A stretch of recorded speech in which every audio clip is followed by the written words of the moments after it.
Hi, everybody. Welcome to our newest episode of the 21st Century Underground podcast.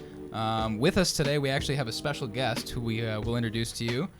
First, with me as always is... Mike Variel. And I'm Salvatore Arnaldo. Brandon Solis. And I am Papay Solomon. Woo! Thanks, Papay. Podcast. Thank you. And a little bit about Papay. Papay Solomon is an award-winning Americanized Liberian painter based in Phoenix, here with us, whose work represents the dual consciousness of African-born immigrants living in the United States. He attended the Herberger Institute of Design and Arts of Arizona State University. He was actually awarded the Outstanding Undergraduate of the class of 2018. And then shortly after graduating, he was awarded the 2018 Friends of Contemporary Art Artists Grant Award from the Phoenix Art Museum and the Ernie Cabot Award from the Tucson Museum of Art. And his first solo exhibition, African for the First Time, will be showing at the Joseph Grass Gallery in Tucson. In Tucson, correct. Mm-hmm. Yeah, I'm excited for that. Yeah, it's coming right up. Well, welcome to the show, Yeah, 21st thank Century Underground podcast. Exactly. Thank you. This is Here the you first are. time. You told us this is the first time on a podcast ever. It's the first time. Yeah, I've never done this Sweet. before. Mm-hmm. All right. So it's Yeah, it's a busy exciting. time for you. So Yeah. I was thinking we could go around and we could, because we all met you in slightly different ways, we could maybe discuss that. Yeah. Beginning with because Brandon was the first one to Right. to become acquainted with Papay. Well, it's been very exciting because I've known Papay for I guess two and a half, almost 3 years now. Man, I thought it was longer, but I know. It's Yeah. kind of Wow. crazy. Right. That's how deep the connection runs. oh, the creative seriously. connection. We met through, he actually worked with my girlfriend Marzana back a while long ago. They kind of stayed in contact and hung out. And then he wanted to was looking to doing a documentary and connected with Julio. And Julio and I have worked together for a long time. And we all got together and started working on that project. But it's been really exciting. It's exciting to have him on this podcast because not only is For sure. Papay Solomon just really a phenomenal artist, painter, Thank you. but he's a great friend. And to be able to see, the reason why we want to have artists on our podcast is to highlight them and show that they're making progress. And the fact that such a talented guy is also our friend has been very cool. So Yeah. we've done a lot of work together to get this documentary off the ground. And What is the title of that documentary, Brandon? Diaspora. And how did you guys come to start working on that? Just out of curiosity? Yes. We met in Cafe Lux, to be I'm pretty sure. Oh, that's a good story. That's Yeah. very Parisian, that story. And for our first-time listeners, Brandon does film and as a profession and Yes. as creative. Yeah, we glossed over that this time. Yeah, Brandon does film. Yeah. Yes. Yeah. Right. Filmmaking of all types. I own my own company, and Samsara Studios. Julio's worked with Brandon and doing the same thing as film and photography. Right. And you can find that guy at Cine de Cine de Copelli. I know why. Cine de Instagram. Capelli. That always trips me too, Gotcha. actually, Yeah. to be honest. So yeah. This is Spanish, guys. But we started working. Julio brought me on as a producer for that project, and we worked together with Papay, doing a filming for him, and then just getting his documentary up and going. And that should be done pretty soon now. So that's how we got to know him. It kind of started there, and it just turned into a friendship real quick of hanging out. And we've done a lot of different little videos and things like that. We actually filmed him when he was doing that first exhibit in Tucson. Oh yeah. Yeah. Oh yeah. That was good. What happened to that video, anyways? Hey, what are you talking about? It's in the archives. I've been waiting for that for years now. What happened? It's cool. It's cool. Yeah. Yeah, I mean, that's pretty much how it's gone from there. And I know that's been connected us to Mike, because Mike's also had a little bit of a hand here and there in working out with Papay, audio-wise. Well, I've known you guys known him sooner than I have, so go Oh ahead. yeah, and I'll talk about. yeah, I met this guy. They brought you over. I think Julio just started working on the Diaspora documentary on you, and you came over to kind of see what he had edited together. at Like his first little rough the cut. apartment, right? Yeah. Oh shit. You came It's over, like the apartment, and I right. kind of just sat in and checked it out. That's how we met, and then we kind of got to know each other over the years. Isn't that and- an awkward way of meeting? Yeah, I know, right? Yeah, it's like, hey, you want to check out part of this documentary about me? Right. Like, oh shit, you already know everything about me. Yeah. Like, Yeah. what do I do now, right? Right. Yeah. I know everything about you. I know. I'm just But- like, oh shit. but yeah, and it's then, not a good relationship. Yeah, over the years, we just kind of got to know each other better, and then I've come to your studio a few times, which is really cool to see. That's actually a really great experience for me every time, like coming in there and just seeing what you're working on, because it's just cool to see like an artist at work and to have your own space like that, and to go to a location like that as though it's like your office, but you're doing this like wonderful sort of creative, invigorating work. You know what I mean? That's like really special and really, you know what I mean? Like it's Right. something about that is really powerful. So I always appreciate that. And the reason for my visits is because he's had me doing a little bit of writing for him here and there. This guy, Yeah. well, he writes better than I do. So, so I like to give it to, the guys who can do it. Yeah, right. If I can't do it, I don't like to mess with it. Yeah. Thank you for that. Oh, yeah, no worries. Yeah. So, just picking up some of the copy. It's for the Papay Solomon Corporation. Oh, you better do. Yeah. I'm going to have tags everywhere. Yeah. Pick it up. Yeah, and then, Mike, that brings it over to you. Well, I've heard of the most recent acquaintance. I've been friends with Brandon and Sal quite some time, and I've kept hearing the name Papay. Yes. I need to meet this guy. Who is this man? And this artist better put some money he's on my really name, good. bro. He's really good. Don't sleep on my name like that. And so I didn't have a picture of how Papay and who he was. So I heard Papay. I was like, what is he, like fancy French guy? Like Papay. Like it sounded very elegant to me. Like, is he like a pretentious artsy guy? And it's like, no, he's from Africa. Really? And I'm like, oh shoot, now I feel like an asshole thinking that. And then I finally met you at the premiere of Separación film, which I worked on with Brandon. It's a little short film. And in the film bar, Papay rolls in with sunglasses in the middle of the night. I was going to ask if that was another event that you showed up to at night with sunglasses. He did. I mean, okay. He did. So the other time that you're talking about, there was a reasonable, that's true. Because I had my eyes messed up. He rolled one time. Okay. Well, that was pretty. That was still legendary- pretty cool. a legendary I didn't know that. experience. It was gangster, wasn't it? It was, like yeah. I was trying to be this Yeah. asshole artist. You painter showed up- guy. Papay Like, rolls up late. 20 to minutes probably. It's like the opening of his exhibit. Yeah. Wearing sunglasses. Yeah. Dressed like a fucking baller, basically from head to toe, and you're just like, Oh yeah, whatever. he was sharp. Yeah, I don't give a And- shit. That's the- one thing I remember is Yeah. he was dressed really sharp. And the that guy- guy was in the and- middle of giving his talk, his presentation. The door is just open, and you're just like, I'm here. I gotta be sharp, man. I gotta be The sharp. guy just has Yeah. the charm to pull it off. So. Yeah, you did. Yeah, no one cared. In my mind, I'm just like, if I'm gonna show up, I'm gonna show up correct. You know what I mean? So Proper. and there was a time where I would never be on time.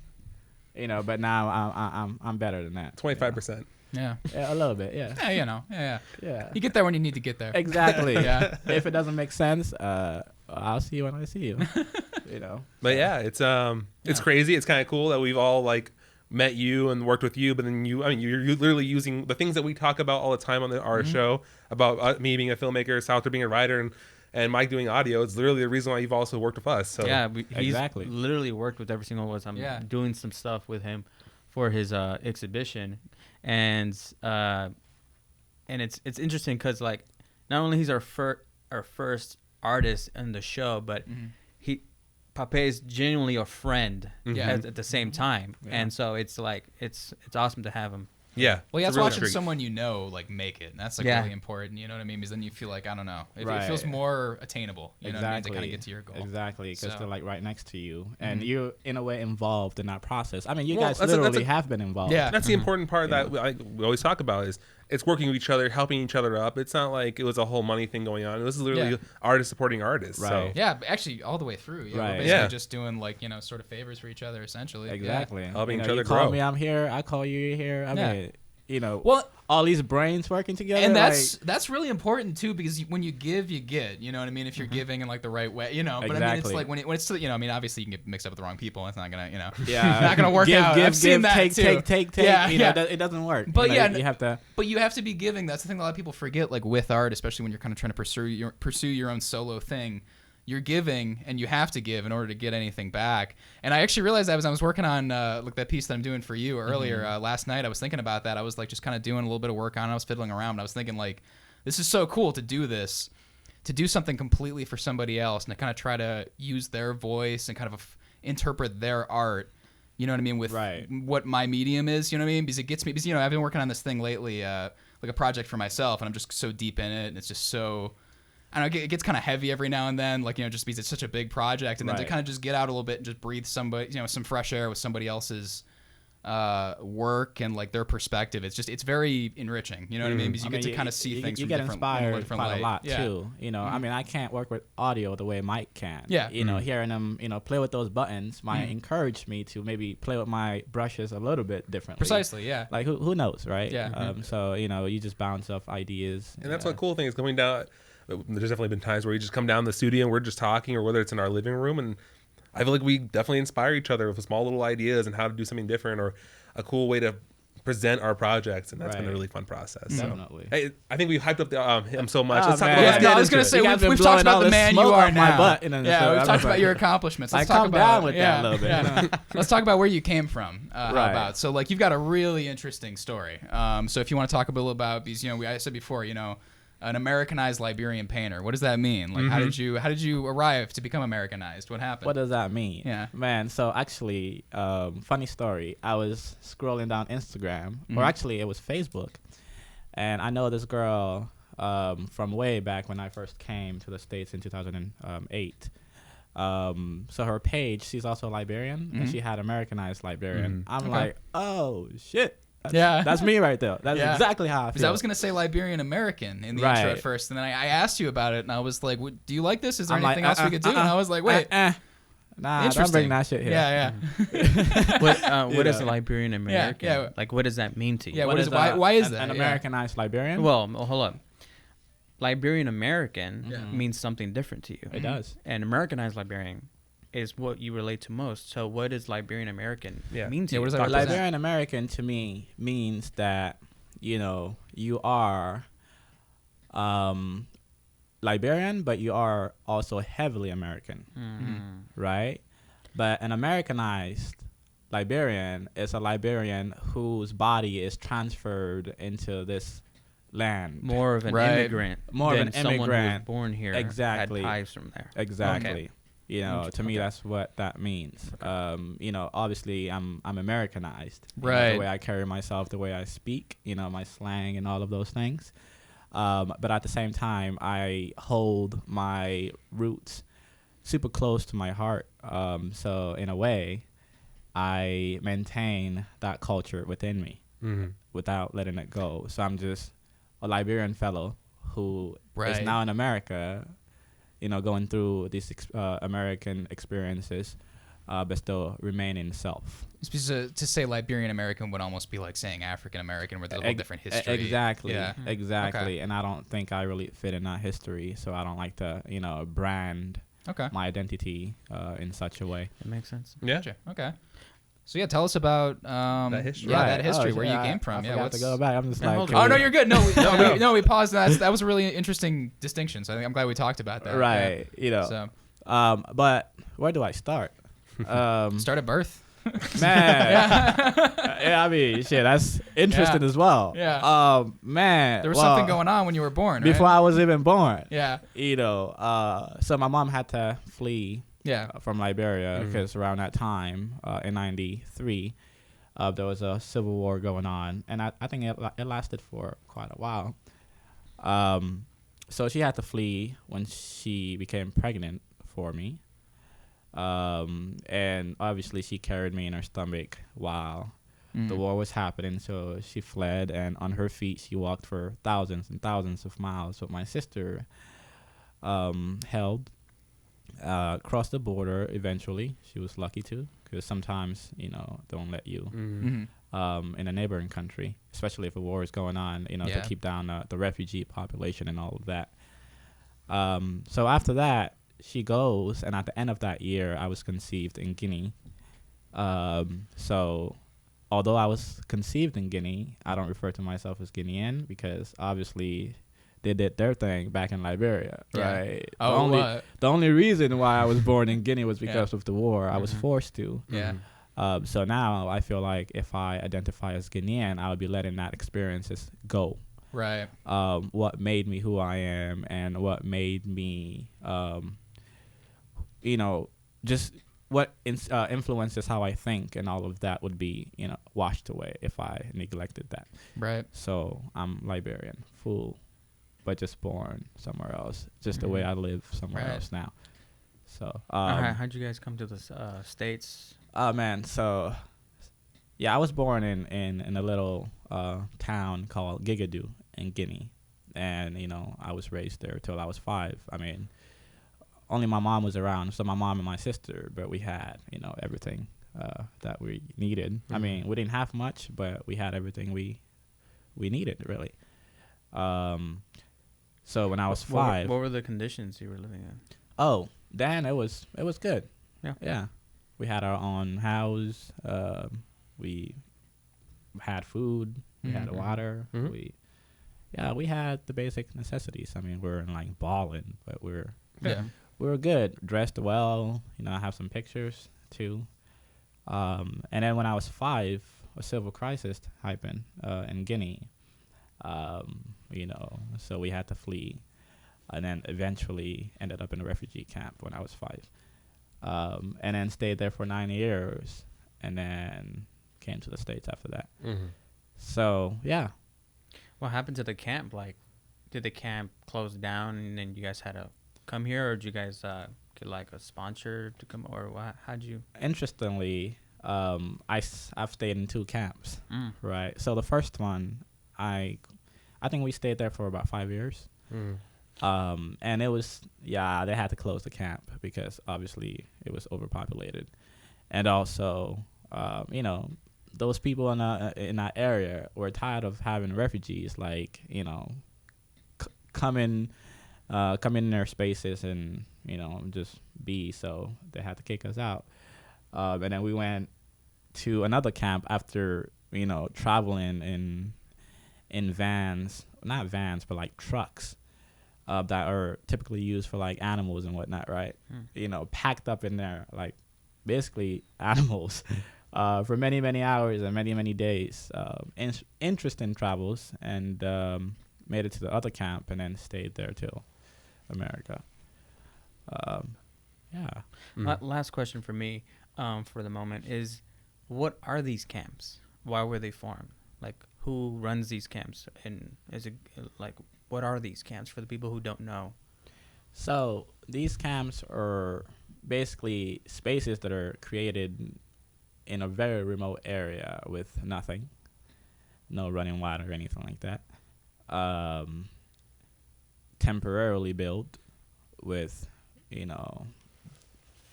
the laziest of materials, and then overpopulated because no one else wants to store these people, like clothes, right?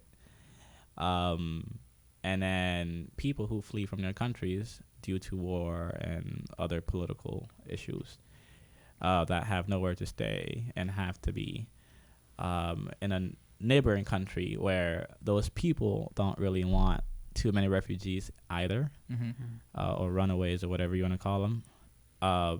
Now those people, obviously get tired of having people from other countries in their country, so those people get shipped away in that place. So that's what a camp is. Okay. So Yeah, it's kind of like the country made those camps for It's like a, runaways. well, I don't want to compare Refugees. it to concentration camps because but Because you guys same can leave, idea. but that's your area to stay. It's like a refuge. Yeah. Like like the refugee camp. Yeah. That's your area. I mean, you can leave, but most Yeah. times you don't really have the opportunity to leave because you don't have the money to leave. More recently, we've seen that with like Syria. You know what I Right. mean? As the war went on, like there were surges of refugees into like Europe. There was a lot of controversy around that. But Right. The Europeans were a little. Exactly. Yeah. Exactly. And it's and you asked about who runs these things. Yeah. I mean, I is there a recall leader? the UNHCR. Oh, okay. That's how I would get food usually.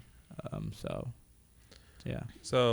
displaced from the start, that and then move forward about what 12, 13 years. So then you come to America. So what age are you 14. 14? Yeah. 14 years. You come to America. How's that experience like for you? How does that happen? Yeah. Oh man. So I how did that happen? Yeah. No, I'm just curious. Like, how did you guys make that transition? You know what I mean? Like, when did the opportunity kind of present itself? You know? Right. So it happened basically with me drawing. Okay. Yeah. So when we moved to the camp when I was 5,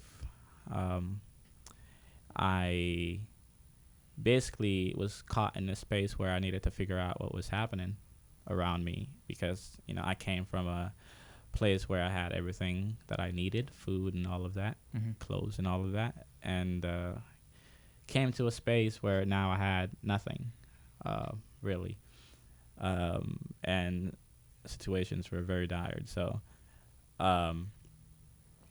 So I needed a way to figure it out, and I started drawing this automatically. I don't know what activated that. Maybe the situation did, but I just started, and then before you knew it, I realized that I was capable, and more capable than many of my friends.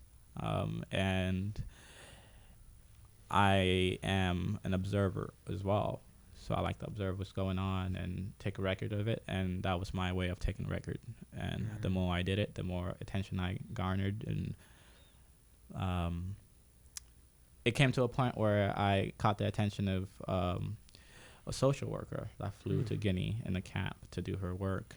And she was so intrigued by what she saw. And back then my work was very grotesque. I mean, I had body parts, blood, and all of that for like a young kid, 6, 7 years old. I was drawing some things that needed saving. Yeah.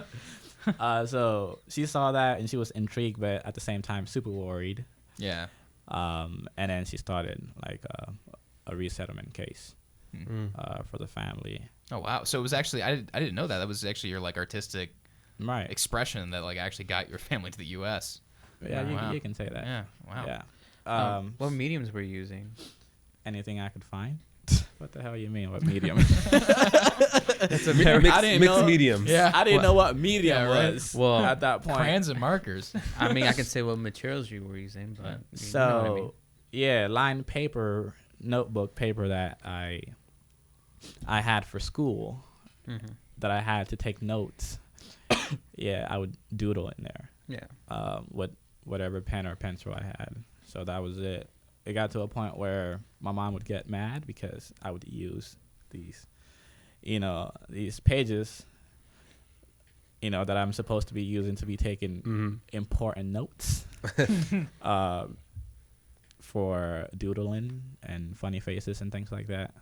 And that obviously, it came to a point where I would just save those areas on those pages, chop them out, make my own, and then do whatever I want to do in there. So I had to be creative in that sense too, like make my own materials. I guess that's why I enjoy making my own today. I mean, Yeah. yeah. Well, it's really interesting to me that, we'll get more into this obviously when we talk more about your art, but like that as early as childhood, like your just first attempts to express yourself in the situation, you were even back then documenting. Exactly. You know what I mean? Like the people that were around you. That's like really, really fascinating. Right. So And it's been like a through I line. actually have some of the little books that I created when I was a child. Oh, cool. Oh, you still have them? Yeah, of course I have them. Yeah, those were one of the things that I couldn't leave back. We left a lot of things back. Well, we didn't have a lot to leave back, actually. So, yeah. But those stayed with me personally because those were... You keep them in your studio? No, I actually have them home. Oh, cool. Hidden. Hidden. Safe. Yeah. Safe. Yeah, I don't like to really touch those. Yeah. I guess that brings us to To the United States. United Yeah, I was just going to States. say. Yeah. Yeah, the U.S. Shit, what happened? Yeah. Well, this happened. Yeah. I came and I conquered, motherfucker. Yeah. I think you The told rest me, is history. you told me once you kind of like actually stepped away from art for a little while, right? You weren't really drawing or anything Yeah. seriously. I know you said, I don't know, talk to me a little bit about your first few years here. Yeah, when I came, I did art here and there. How old were you when you came here? 14. 14. That's Yeah, right. so I drew and Welcome to America. I don't know if you guys have heard of that organization, but they're like a I thought you were talking about the movie nonprofit. for a second. I'm sorry. Oh I no, was just no, like, not coming to America. how does that relate? No. So so they helped us when we came. I mean, we didn't have anything in the apartment that they shoved us in. Mhm. So they helped us with all these used things, and they somehow figured out that I was a creative or whatever. I don't like to use that term, but back then that was appropriate. Mhm. So they provided these things for me, like these almost empty tubes of whatever, and pencils and things like that. And I used those throughout high school. And my counselor in high school, actually, she was so optimistic about, knowing that I was an artist or a faker artist or whatever I was then. that she would donate some things to me, like color pencils and crayons and all of those things. So that's how I kind of proceeded with that. And I ended up convincing her to give me art classes all throughout high school. I actually came here and I started a semester after. So I had to like do an entire year in one semester. And then after that, I never took language like most people had to. I took art. And then after high school, I was just like, I don't know if this is going to pay my bills. Eventually. Was this intentional? Was it intentional? Central High School? Oh, yeah, it was at Central High School. Wow. Yeah. Wow. And I didn't know it was... That? That's cool. Oh, I mean, I have my ways. What can I say? You got that Papay charm. Anyways, so, yeah, I managed to do that. And then after I graduated, I neglected art for 2 years because I went into computer programming at Phoenix College. And those were the most stressful 2 years of my life. Yeah. And then I dropped all of that, and I'm just like, I'm going to art.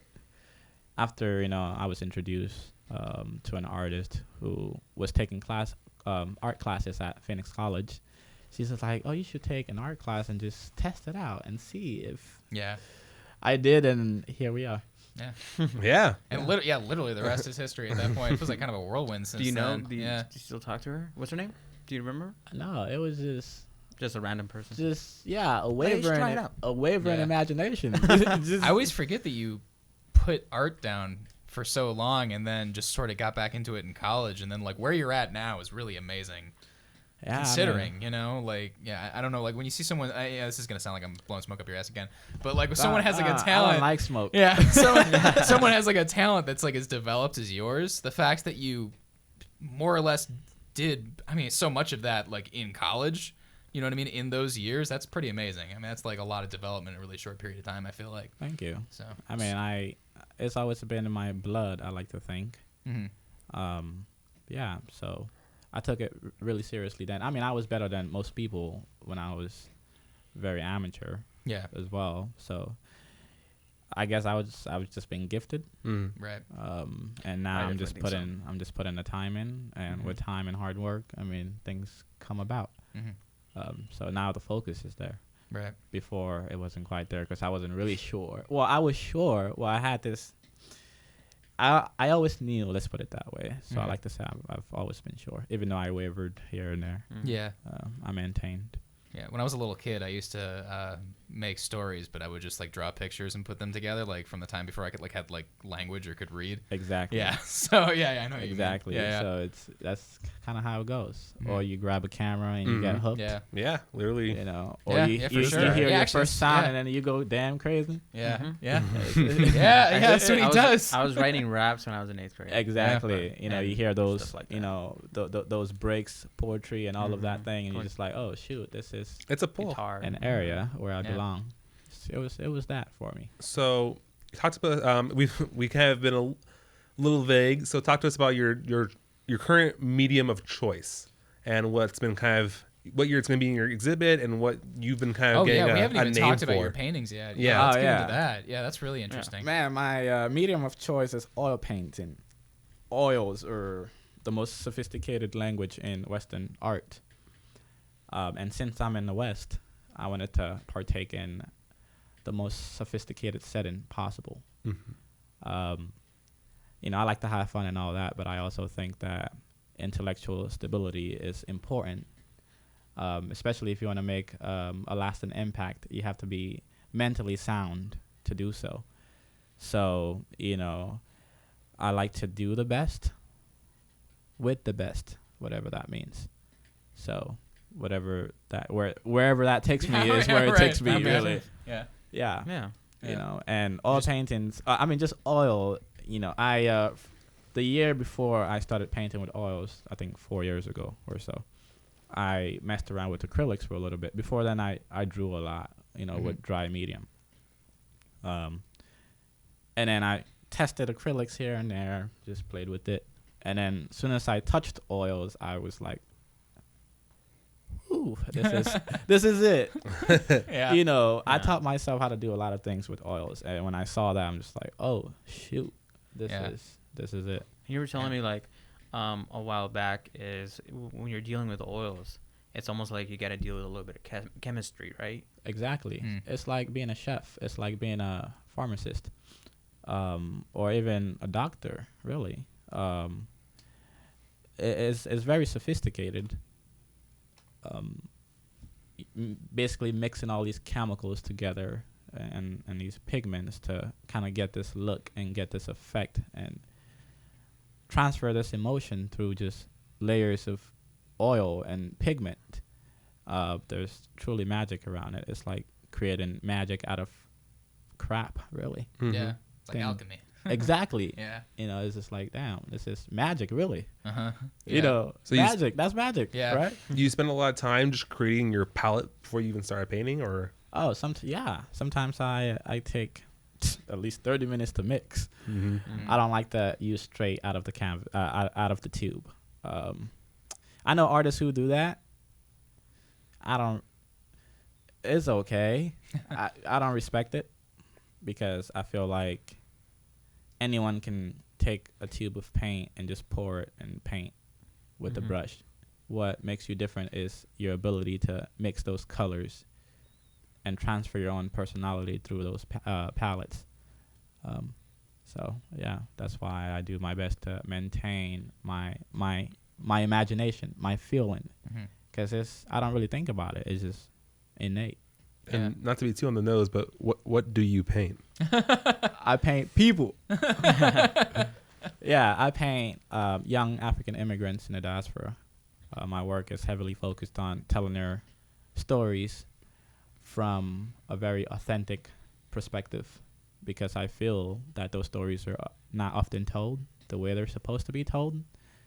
And who's better than me to tell those stories? Right. So I do it because I know someone else is not going to do it. And even if they do, I'm not going to appreciate what they come up with. So it's like, if I'm not going to appreciate you, I'm going to do it myself. Yeah, that's what.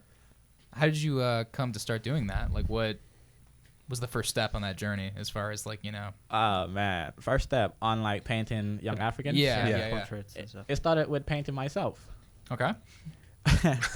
I know it sounds All right, like a appropriate. narcissist. I mean, Yeah. I'm not trying to make it all about me or Yeah. anything, but You're always Hey, chasing excellence with we're your trying to make it technique all and about you. materials, and then you see your face, and you're like, I'm I gotta do, like, this is the I'm next gonna step. paint myself. Yeah, this is it. No, so in art school, when I went to art school, we had a lot of live drawing courses, right, where you painted models, usually butt naked.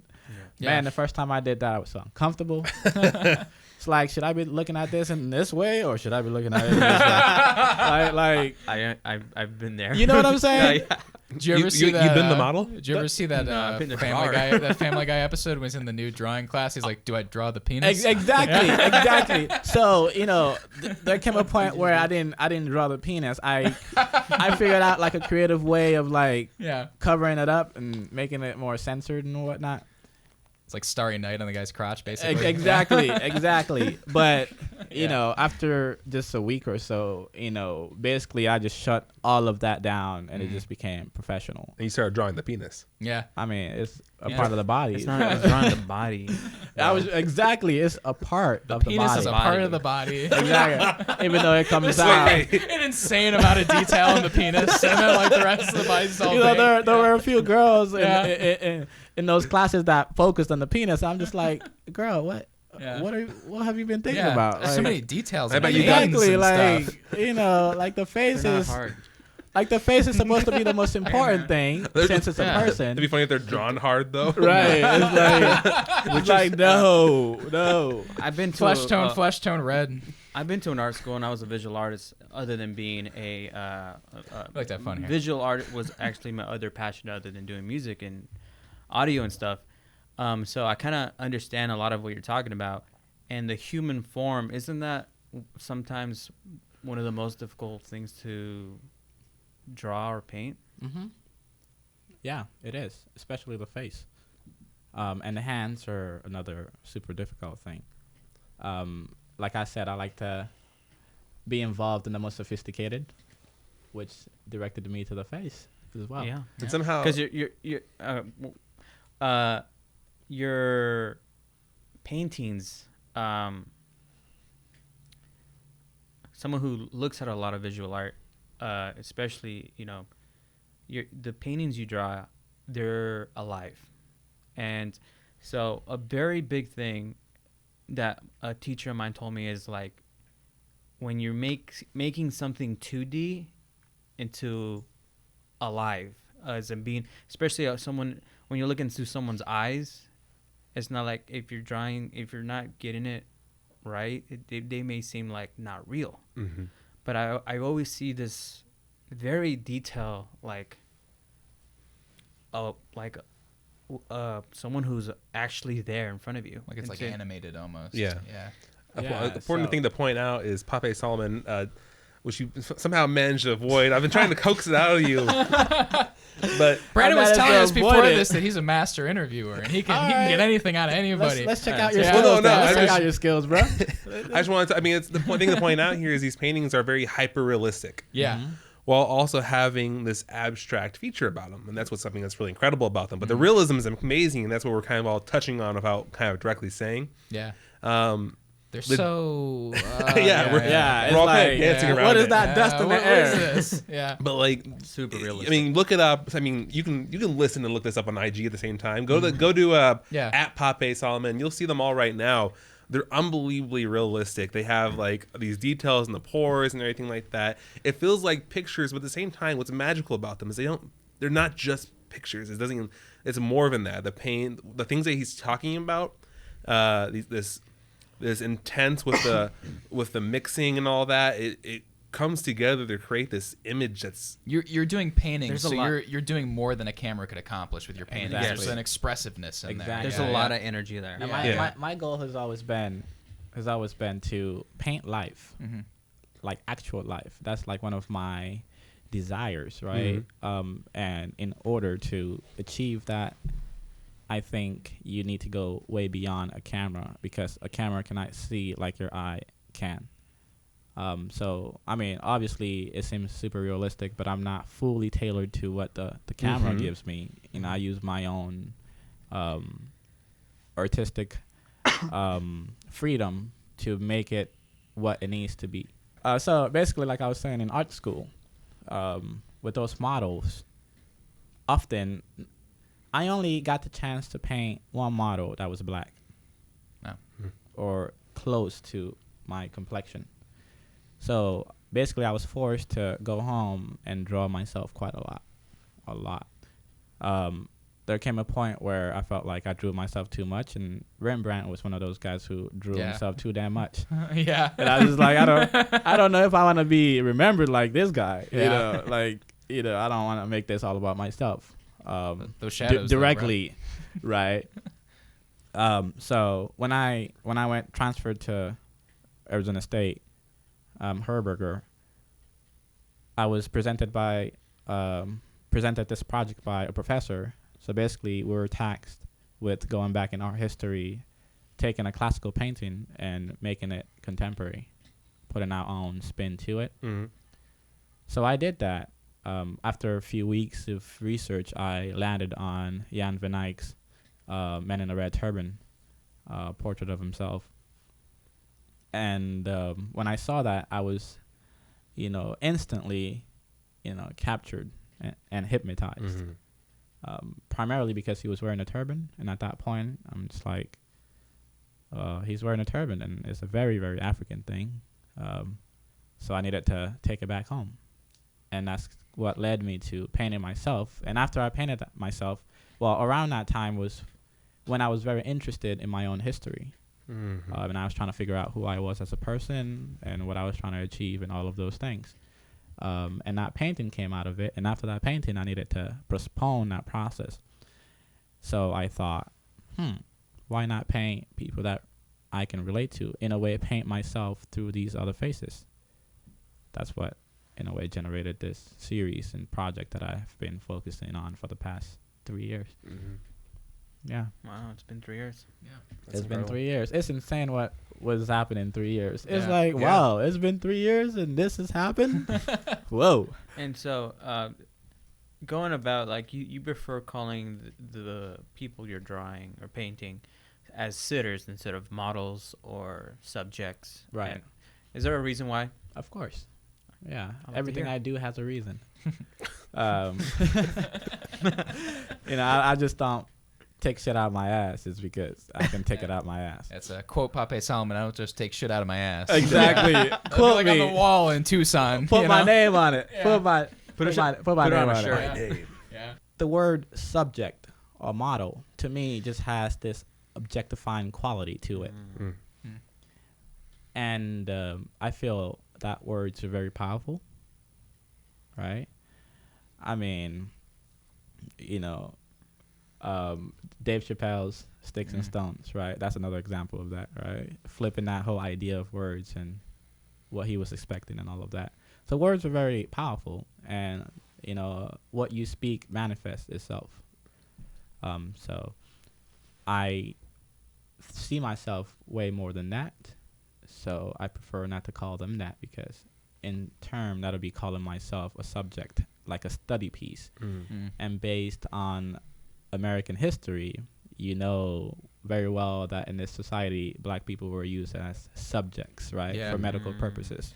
So I don't like to reflect that energy on myself in my practice at all. I've seen that in history too. The more academic an organization gets about their attitude towards people, the less human those people Yeah, become. exactly. You know what I Becomes mean? detached. Exactly. Yeah. So I like to, disconnect myself out of that, that whole system of, operation, and I operate in my own humanly way, because primarily, although I paint, I'm still a human, and I like to maintain that humanness about myself. And you're definitely building real connections with each person that you paint. Exactly. Oh, you asked about the process. Yeah, I was gonna say, let's that's get a it. good. Yeah. I want the Yeah. process. That was guys. very. No, me too. I know. Yeah, I was just That was saying. very Yeah. smart. Yeah. I'm over here talking about Yeah. all the technical, and Yeah. you're just like, so what do Yeah. you do, Papay? Like, Let me get back into these how fucking do you oils, though, exactly? bro. Like, can you just let me talk Yeah. about my paintings? I just like, no, but so basically, the process starts with a simple hi. Sometimes, Yeah. I'm African and I paint other Africans, so that connection is very seamless, especially when we connect to a friend's house for a party or something like that. Give us or- an example of like just a person. I mean, just along this process, like, is there like a person that comes to mind that you met Man. and painted that you want to maybe tell the story? Yeah. Ooh. I've painted strangers. I've painted my friends, close friends from high school. But for instance, a stranger, right? Okay. So this was a few years ago, like when I barely started the project.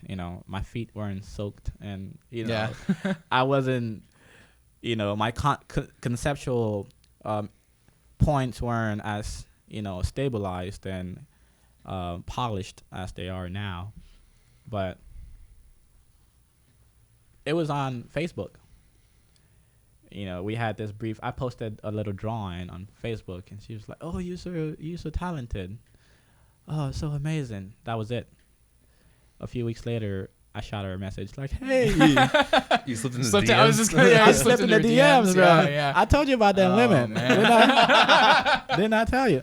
So, anyways, I sent her a message basically asking whether she would like to, sit for me, for a painting, and I expressed what I was trying to get across through my work, and she was down for it, and that turned into, a photo shoot. Well, first an interview. I got to know her. I go on a thing that kind of resembles dates, because I try to suck out as much information from them as possible. That's if they're down to paint. Exactly. DTP. Oh goodness. So I extract all this information, their life stories, and I you remember I told you guys I observe. Mm-hmm. So I pay attention to all the mannerisms, their facial expressions, and all of those things. Those things combine help with the conceptual element of the visuals of the painting and all of that, and all those different elements. And it also helps me paint who they are as people. That's why you see people instead of just paintings. That's where the difference is. Yeah. Okay. Yeah, I That's fudge for interesting. that.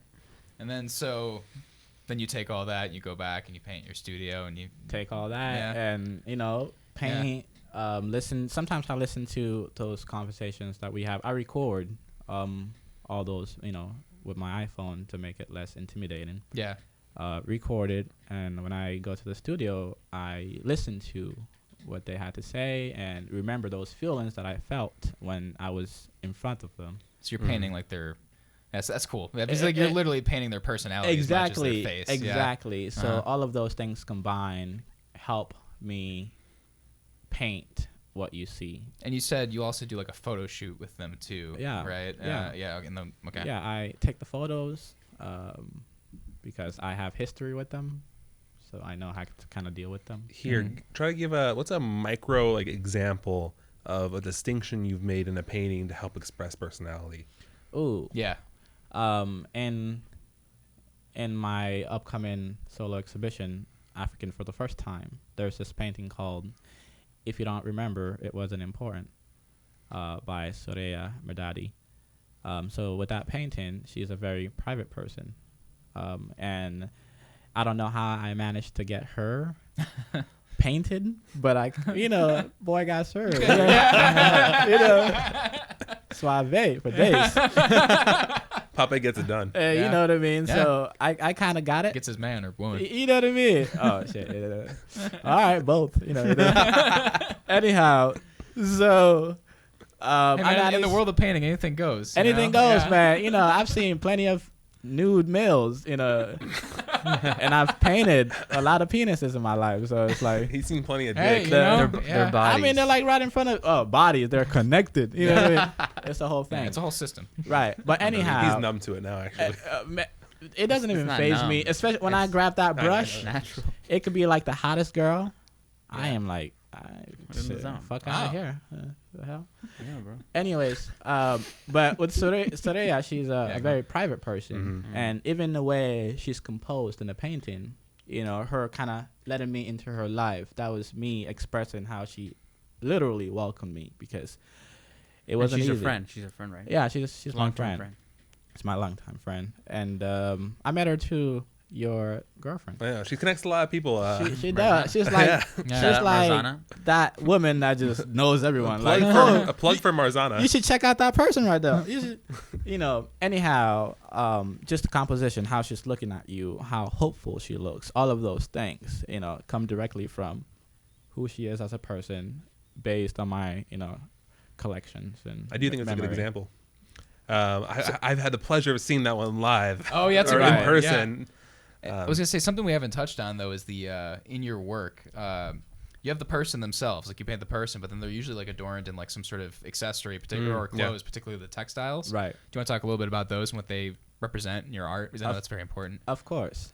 Textiles are a very important part of African tradition. Mm-hmm. Very, very important. I mean, during colonial times and slavery times, there was this image in the West of Africans butt naked, without clothes, and without any kind of intelligence or whatever, made us look like what they call us savages, right? So now I've been given this opportunity to debunk that myth, and talk about the long tradition of textiles that Africa has. I mean, it's thousands of years old, way before all of that happened. Textiles were like flourishing. And just the patterns and the vocabulary in those designs, and how we transferred messages through art and through these designs, just to me, it just takes me home. It just makes me feel at home. And adding that to my paintings is a way of connecting present to past, connecting those forces of our ancestors to our contemporary self, while also debunking this myth of, oh, you guys don't know fashion, or like, shit, It's traditional African garments. Yeah, pretty it's, much it's traditional. Kind of Right, I focus paint. on that, but I also mix it with Western, with the Western flair, because saw you know now we're in the West, so And you that know affects you. Yeah, the one with the I forgot his name, but he had a hat. Benjamin. Yeah, That was Benjamin. Right. That was that mixture. Yeah. It just like it said so much. Mhm. If you guys haven't picked it up already, Papay is more than just a painter. He's a storyteller, and he's Exactly. telling the story of his friends and his friends and African immigrants and that came over here. diaspora. In a I portrait. call them Every- sometimes. In a Yeah. portrait. In Yeah. a portrait. This ain't no comic strip. Yeah. This is a singular No. image. Every choice is No. deliberate. Every Yeah. choice is well thought about for sure. And Well, the thing that I like so much about it too is there's just this sense of like grandeur and awe, like in like a classical Western painting. right. You know what I mean? Like in like, I don't know, maybe like Rembrandt or in like the Renaissance painting, you have like just like this, you know what I mean? It's almost like regal or sort of, I don't know, just this grandeur to it. You know, I think Right. it's really effective. My goal has always been to not only deconstruct but just disrupt the entire system Yeah. around the idea of African can't be grandeur or like fancy and shit like that. In a way, I am attempting to be like, look at me, motherfucker. Yeah.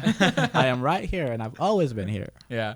So it's time for you to wake up and see me. Yeah, I would like to. I would like to dive into that actually. What is, I guess, your goal, and why do you feel like this is important paintings to paint and make sure they're out on exhibit and put them out in the world? Man, stories are the ways we as humans become immortal, right? And for many years, hundreds of years, that story have been stripped from us to a point where we don't have any control of the stories that we tell, which has given way to all these pre-formed ideas of our how do I even put it? I can't even harness the word right now, so I'm not even going to worry Well, about it's just that. like taking back your narrative. Exactly, taking back that power. And also, when I came to the States, I didn't have any inspiration whatsoever. I didn't have any outside influences reminded me of who I am. I had to like learn all of this alone. Being, you know, fresh out of Africa and feeling like the only African around is just like, oh shoot, I need to do this alone. Like, yeah, let's figure it out. So I figured it out, and I want to, in a way, inspire that little, you know, 14 or 8-year-old or 2-year-old boy who finds himself like, oh shoot, like who am I? I want them to have a point of reference, inspire hopefully an entire generation. That's awesome. That's great. That's very powerful. So that's I don't know. I feel like this is a really good point to like talk about like African for the first time. I was right? actually gonna do the same go, thing. Yeah, to go Yeah. right into that. First that off, show. that yeah. name of the show. Talk Yeah. to us about that. Man, Your African solo for the show. first time. First solo exhibit. First solo exhibition. Oh man. So African for the first time came after reading a novel by Chimamanda Ngozi. Her last name always slips out of my head. And then I think I shared the article with you. I don't You quite did. remember what the title is. Was it the one that you African sent me? Intellectuals Yes. in the yeah. West or That's something a like that. Good read, actually. Right. Yeah. Oh, what university published that? Was it like Harvard University or something like that? I think so. I remember the author. I actually looked up the author. He's at San Diego now. His name's Nesbitt, I Right. think. I remember him, but yeah, I Right. can't remember exactly what. I think it might have been Harvard. So, you know, after reading all those incredible materials by, you know, obviously these incredible writers, I started thinking about Africa as a whole and what Africa was before colonialism and what the idea of Africa is now. So back home, especially when I was home, we identified as either Liberian, so basically nationally or tribally. There wasn't this continental sense of identity. So we come here in the States, and now we get presented with this new card of identity. It's like, oh, now you're African. I remember many of times in class being asked about, oh, what do you feel about this experience or the situation that's happening in Egypt or this way of their culture? And I'm just like speechless because I have no idea on how people behave in Egypt. I've never been to Egypt before. But that just got me thinking. Like, okay, so now I'm placed in a situation where I have to be what I was before I was stripped out of what I was to be something else. So in a sense, is in a way, taking pride in that new identity, and probably becoming those ambassadors that we always have been, but lost our way. But also starting a conversation around the experiences of Africans in the West and things that they have to go through. The conversation just rotates around that whole thing. And, yeah, hopefully I can get that message across. That's awesome. Mm-hmm. What does it mean to you to have your first soul exhibition? Yeah. I always knew it was going to happen.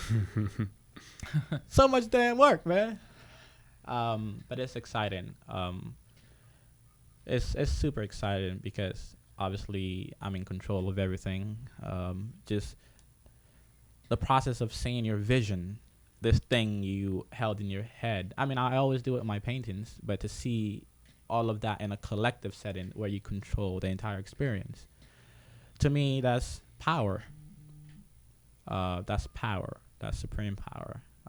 You take these abstract images and visions in your head and kind of like make it touchable and real. And I don't know what to say. It's speechless, really. If that's not power, I don't know what is. Yeah. Yeah. Hey, we're proud of you, man. Yeah, we really are. And that show is on January 30th, by the way. I really want to make sure that we mention that. January Yes, 30th. it opens Yeah. 30th to Yeah. March 10th, March 10th. at Joseph Gross Gallery at the University of Arizona. Tucson, Tucson. Arizona. Yeah. I'm gonna be having United States of America. I'm Yeah. gonna be having an artist talk on the 13th of February and a reception also. Excellent. Okay.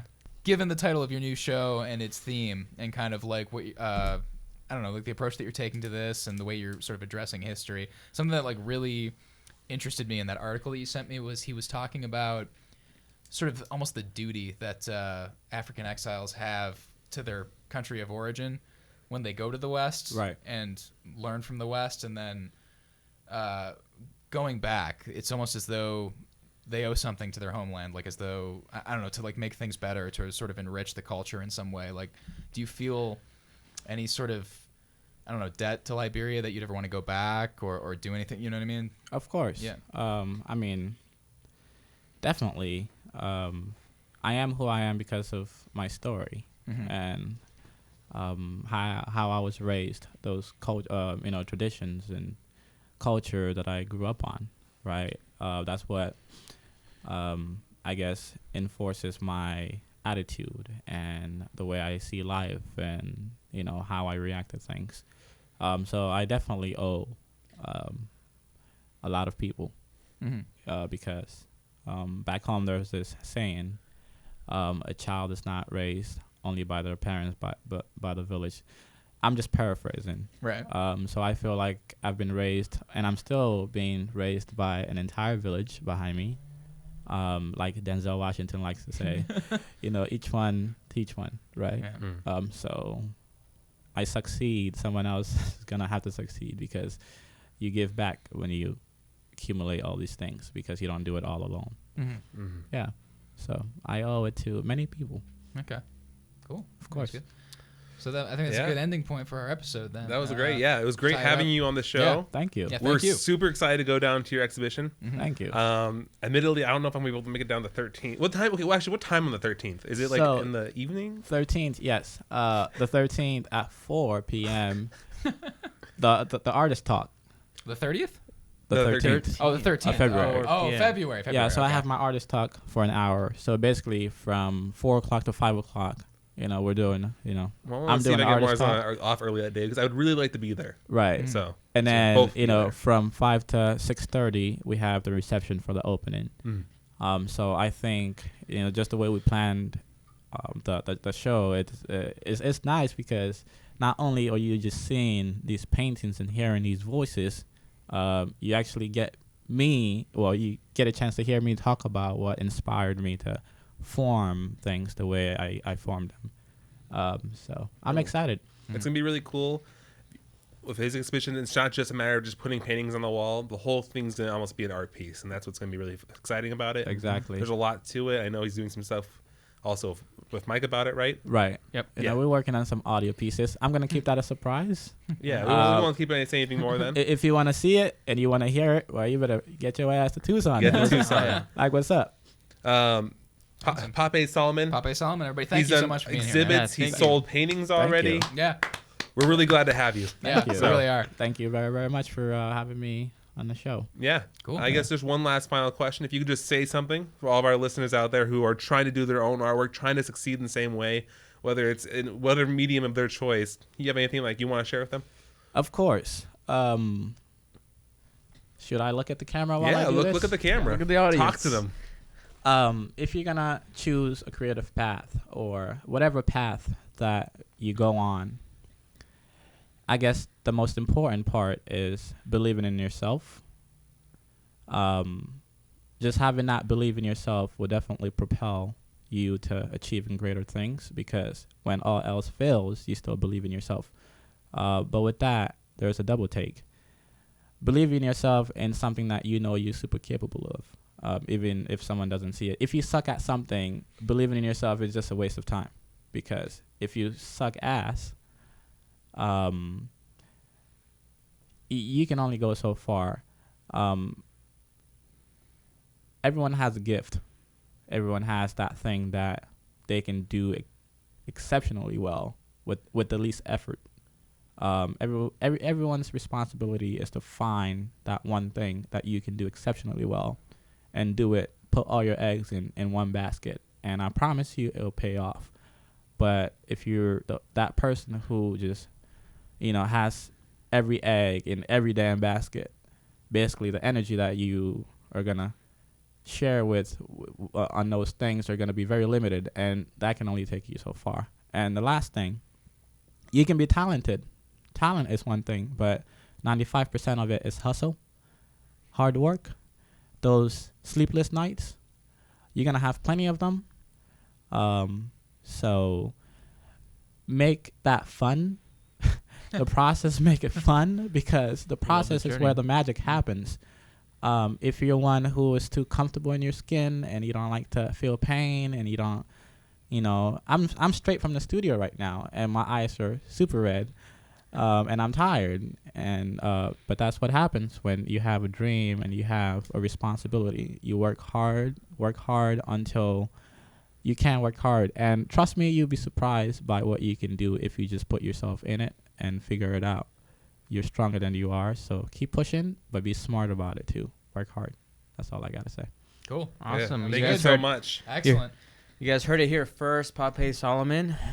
Really true words. Thank you for being here. Yeah. Thank you for At Where inviting can me. they find at you? Papay Yeah. Solomon. They can find you at Papay Solomon on Instagram, and papaysolomon.com. Your new website is launching. Yes, They can it's find all your launching work there. very soon. Yeah. I'm so excited about what I've been able to get my good friend Ali to do. So check it out, and I'm sure you'll fall in love. If you don't, then, well, I guess you can comment on something. Shoot me a DM or something, and Yeah. I'll respond to you correctly. I'll check you. I'll check you real quick.